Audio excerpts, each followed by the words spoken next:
नमस्कार दोस्तों, आज के आईपीएल 2025 के तीसरे और अब तक के सबसे रोमांचक, दिल धड़काने वाले महामुकाबले में चेन्नई सुपर किंग्स और मुंबई इंडियंस आमने सामने थी। यह हाई वोल्टेज मुकाबला चेन्नई के एमए चिदम्बरम स्टेडियम में खेला गया, जहां दर्शकों की उत्सुकता चरम पर थी। इस मुकाबले की शुरुआत चेन्नई सुपर किंग्स के टॉस जीतने से हुई। जी हां, कप्तान ऋतुराज गायकवाड़ ने टॉस जीतकर पहले गेंदबाजी करने का फैसला किया और मुंबई इंडियंस को बल्लेबाजी के लिए आमंत्रित किया। इसके बाद मैच की शुरुआत हुई और मुंबई इंडियंस के सलामी बल्लेबाजों के रूप में रोहित शर्मा और रायन रिकेल्टन मैदान पर उतरे। इन दोनों खिलाड़ियों पर अपनी टीम को एक शानदार और मजबूत शुरुआत दिलाने की अहम जिम्मेदारी थी। लेकिन इस बड़े मुकाबले में मुंबई की शुरुआत कुछ खास नहीं रही। चेन्नई सुपर किंग्स के तूफानी गेंदबाज खलील अहमद ने पारी का पहला ओवर संभाला और चौथी ही गेंद पर बड़ा धमाका कर दिया। उन्होंने रोहित शर्मा को शिवम दुबे के हाथों कैच आउट करवा दिया, जिससे मुंबई को पहला झटका लग गया। इस शुरुआती झटके ने मुंबई इंडियंस के खेमे में हलचल मचा दी और मुकाबला और भी रोमांचक हो गया। दोस्तों, इस महामुकाबले में रोहित शर्मा आज बिना खाता खोले ही पवेलियन लौट गए। उनकी जल्दी विदाई के बाद अब मुंबई की ओर से मैदान में उतरे विल जैक्स, जिन्होंने आते ही शानदार चौका जड़ते हुए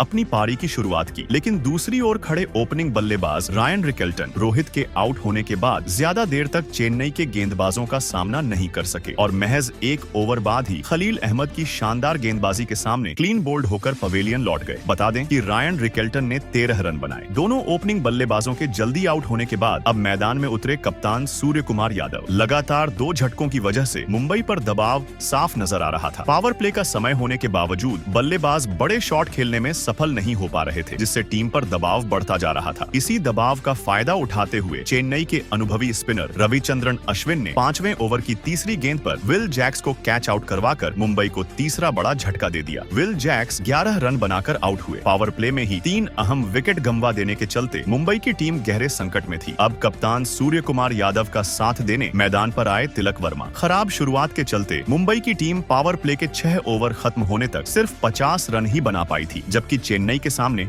एक बड़ा स्कोर खड़ा करने की जरूरत थी। ऐसे में सूर्य कुमार यादव और तिलक वर्मा के लिए जरूरी था कि वे तेज गति से रन बनाते हुए टीम को एक मजबूत साझेदारी दें। लेकिन चेन्नई के सटीक गेंदबाजी आक्रमण के सामने पावर प्ले के बाद भी मुंबई के बल्लेबाजों की लय देखने को नहीं मिल रही थी। हालांकि सूर्य कुमार यादव और तिलक वर्मा बड़े शॉट लगाने की कोशिश कर रहे थे, लेकिन वे इसमें सफल नहीं हो पा रहे थे। इससे एक बार फिर मुंबई की टीम दबाव में आ गई थी। इसी दबाव का फायदा उठाया नूर अहमद ने, जो 11वां ओवर लेकर आए। उन्होंने इस ओवर की तीसरी गेंद पर कप्तान सूर्य कुमार यादव को महेंद्र सिंह धोनी के हाथों स्टंप आउट करवाकर मुंबई को चौथा बड़ा झटका दे दिया। कप्तान सूर्य कुमार यादव 29 रन बनाकर पवेलियन लौट गए। लेकिन दोस्तों, असली रोमांच तो 12वें ओवर में देखने को मिला। इस ओवर में नूर अहमद ने अपनी घातक गेंदबाजी से मुंबई को तगड़ा झटका दे दिया। जी हां, इस ओवर की तीसरी गेंद पर उन्होंने नए बल्लेबाज रॉबिन मिंच को रविंद्र जडेजा के हाथों कैच आउट करवाया। इसके बाद ओवर की आखिरी गेंद पर उन्होंने मुंबई के अहम बल्लेबाज तिलक वर्मा को एलबीडब्ल्यू आउट कर पूरी तरह से मुंबई को बैक फुट पर धकेल दिया। रॉबिन मिंच जहां सिर्फ 3 रन बनाकर चलते बने, वहीं तिलक वर्मा ने 31 रनों की पारी खेली और फिर पवेलियन लौट गए। मुंबई के बड़े बल्लेबाज एक के बाद एक आउट होते चले गए, जिससे चेन्नई की टीम पूरी तरह से हावी होती जा रही थी। हालत यह थी कि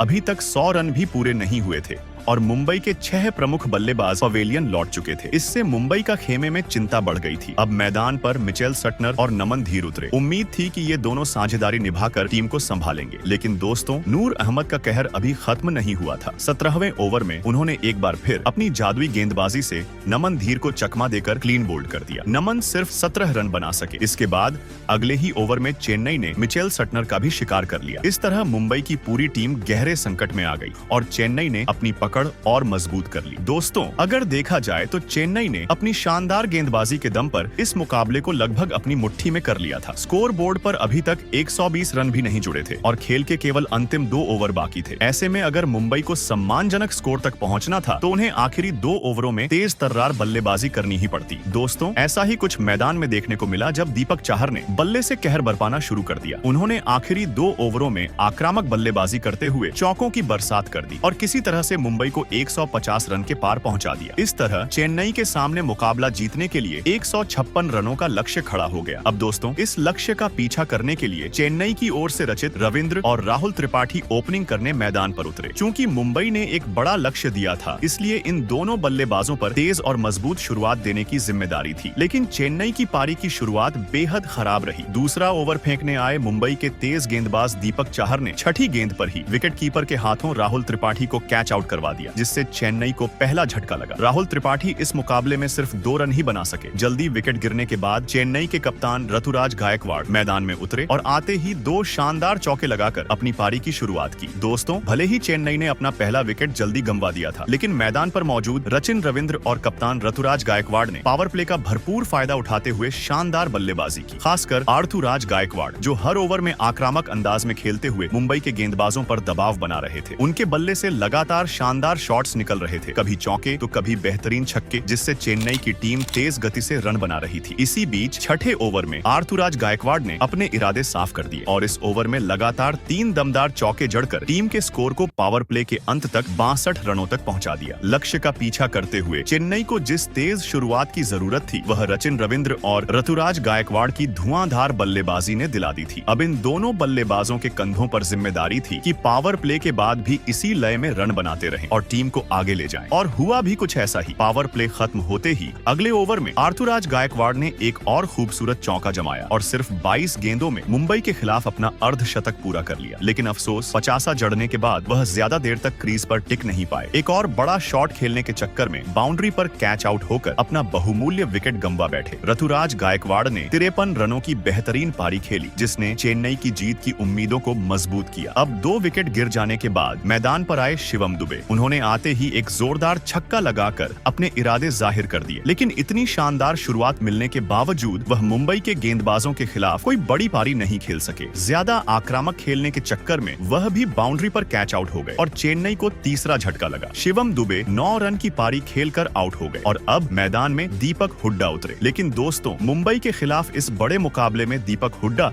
अपनी टीम के लिए कोई खास योगदान नहीं दे सके। वह सिर्फ 3 रन बनाकर अपना विकेट गंवा बैठे। चेन्नई को यह 3 बड़े झटके लगातार मुंबई के युवा गेंदबाज विघ्नेश पुथुर ने दिए। अब चेन्नई की ओर से मैदान में उतरे सैम करन, लेकिन दोस्तों, वह भी मुंबई के स्पिन आक्रमण के सामने ज्यादा देर तक टिक नहीं पाए। 2 ओवर बाद ही विल जैक की गेंद पर क्लीन बोल्ड हो गए। सैम करन महज 4 रन बनाकर पवेलियन लौट गए। इस स्थिति में मुंबई की टीम में उम्मीदें जागने लगी, क्योंकि चेन्नई के 5 अहम बल्लेबाज आउट हो चुके थे। ऐसे में मैदान पर उतरे सर रविंद्र जडेजा। मुकाबला अब बेहद रोमांचक मोड़ पर पहुंच चुका था। चेन्नई को जीत के लिए अभी भी 31 रनों की जरूरत थी और खेल के अंतिम 4 ओवर बाकी थे। 17वें ओवर में रविंद्र जडेजा ने एक चौके की मदद से 10 रन बटोर लिए, जिससे अब 20 गेंदों में 21 रनों की जरूरत थी। तभी स्ट्राइक पर खड़े बल्लेबाज रचिन रविंद्र ने तूफानी अंदाज में बल्लेबाजी करते हुए इस ओवर में 2 जबरदस्त छक्के जड़ दिए। उन्होंने न सिर्फ अपना अर्धशतक पूरा किया, बल्कि चेन्नई की जीत भी लगभग तय कर दी। लेकिन अगले ओवर में रविंद्र जडेजा दुर्भाग्यपूर्ण तरीके से रन आउट हो गए, जिससे मुकाबला और भी रोमांचक हो गया। अब मैदान पर उतरे महेंद्र सिंह धोनी। अंतिम 6 गेंदों पर चेन्नई को 4 रनों की जरूरत थी। पहली ही गेंद पर रचिन रविंद्र ने शानदार चौका जड़कर चेन्नई को इस महामुकाबले में 4 विकेट से ऐतिहासिक जीत दिला दी।